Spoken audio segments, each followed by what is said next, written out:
हाल ही के अंदर रशिया ने कहा है कि यूक्रेन की तरफ से व्लादिमीर पुतिन के ऑफिस जो क्रेमलिन में है उसके ऊपर 2 ड्रोन चलाकर मारे गए हैं, 2 ड्रोन चलाए गए हैं, जिनकी वजह से यहां पर कुछ इस प्रकार का दृश्य देखने को मिला है। यह क्रेमलिन का ऑफिस है, यहां पर यह ड्रोन उड़ता हुआ आप आगे देखते हैं और इस प्रकार का यहां पर ब्लास्ट होता है। ये बिल्कुल इस तरह से समझ लीजिए जैसे भारत की संसद या राष्ट्रपति भवन के ऊपर यहां पर उड़ता हुआ यह ड्रोन आता है और रूसी सिक्योरिटी एजेंसीज इसे हवा में ही मार गिराती हैं। 2 ड्रोन्स यहां पर आए हैं और यह जगह जो है ये कीव जो कि यूक्रेन की राजधानी है वहां से लगभग 400 किलोमीटर दूर बताई जा रही है। अगर जगह अलग अलग लिखा हुआ आ रहा है, कहीं 280, कहीं 450, कहीं 1150, अलग अलग वैल्यूज लिखी आ रही हैं। लेकिन अगर एक चीज देखें तो यह समझ में मैप से आता है कि यह तो यूक्रेन की राजधानी है और यह रूस की राजधानी है। डिस्टेंस काफी ज्यादा है और यहां से ड्रोन जाकर के क्रेमलिन के ऊपर पहुंचते हैं जहां पुतिन रहते हैं। यह बड़ी बात है, यह इतनी गंभीर खबर है साथियों कि इसकी तुलना इस बात से की जा सकती है जैसे अमेरिका का एक बार जो पेंटागन है उस पर ओसामा बिन लादेन के द्वारा आतंकी हमला किया गया था, ट्विन टावर्स पर आतंकी हमला किया गया था। अगर आपको याद हो, जिसे 9/11 अटैक के नाम से जाना जाता है, जिसके रिटेलिएशन में अमेरिका ने यूएनएससी की सर्वसम्मति से अनुमति प्राप्त करके पूरे अफगानिस्तान पर 20 साल तक बम चलाए। वो अफगानिस्तान जो कभी एक अच्छा पनपता हुआ देश हुआ करता था, अलकायदा के चलते पूरे अफगानिस्तान को ना जाने कितने साल पीछे धकेल दिया। इस प्रकार के हमले को आतंकी हमले के रूप में क्या रूस भी देखेगा?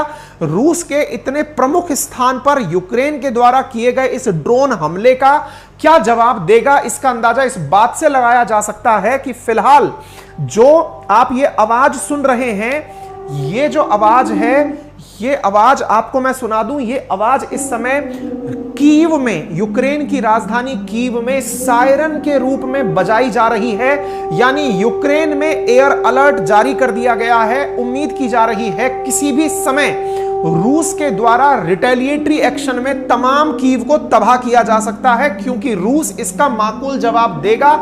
ऐसी सुर्खियां निकलकर आ चुकी हैं। यानी आप इस ऑडियो से ये फीलिंग निकाल सकते हैं कि यह कितनी बड़ी घटना है कि इधर क्रेमलिन के ऊपर जाकर ड्रोन गिरा है और उधर यूक्रेन ने अपनी तरफ, अपने देश में, अपनी राजधानी में पूरी तरफ सायरन बजाकर लोगों को घरों में छुपने का आदेश दे दिया है। इनको ज्ञात होना चाहिए कि इन लोगों ने किसके साथ पंगा ले लिया है। अब यहां पर तमाम प्रकार के सवाल उठ रहे हैं कि क्या पुतिन के क्रेमलिन तक ड्रोन पहुंच पाना संभव था?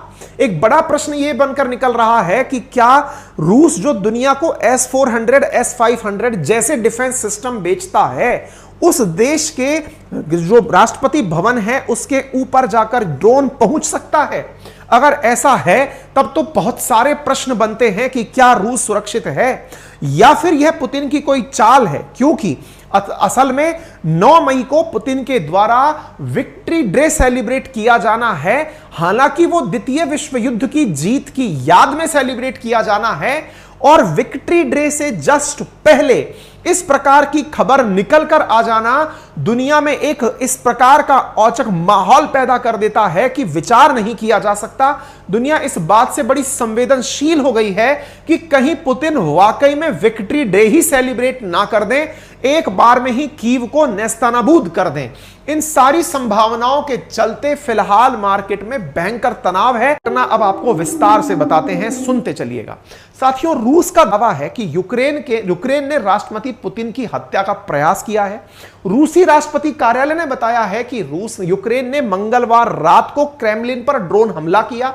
इसका मकसद पुतिन की हत्या करना था। और देखिए, पुतिन की हत्या करना अगर यह प्लानिंग का पार्ट है तो यह बहुत ही बड़ा, मतलब धूर्ततापूर्ण यूक्रेन का एक प्रकार से प्रयास माना जाएगा। हालांकि यह बात गले से ही नहीं निकल पा रहे हैं आप और हम कि क्या यह कोशिश भी कर सकता है यूक्रेन, क्योंकि जो अभी तक डिफेंसिव मेजर्स कर रहा है, अभी अपने ऊपर आने वाले बमों को जो बचाने का प्रयास कर रहा है, वो इस प्रकार के हमले कर दे। अच्छा, दूसरी बड़ी बात यह है, संभव इसलिए है क्योंकि जब इंडिया का हमने मां काली विवाद आपके सामने रखा था तब बताया था कि यूक्रेन ने क्रीमिया, जिस पर रूस का कब्जा है, वहां के ऑयल डिपो पर भी ड्रोन से हमला करके वहां आग लगाई थी।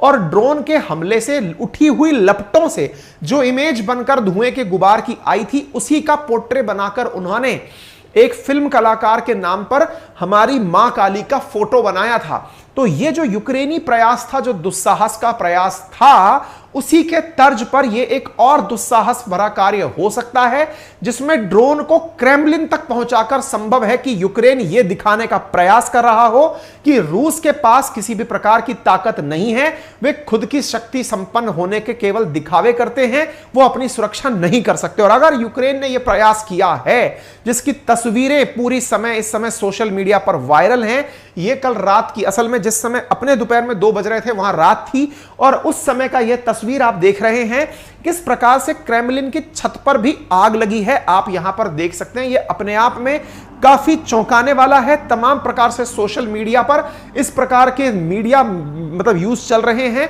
और दुनिया इस बारे में पूरी तरह से अब चिंतित है कि अब यूक्रेन तेरा क्या होगा, क्योंकि यदि पुतिन ने इसका बदला लेने का प्रयास किया तो 9 मई को वाकई में यूक्रेन पर फतह के लिए भी विक्ट्री डे मनाया जा सकता है, क्योंकि अब उन्हें रोकने वाला कोई नहीं होगा।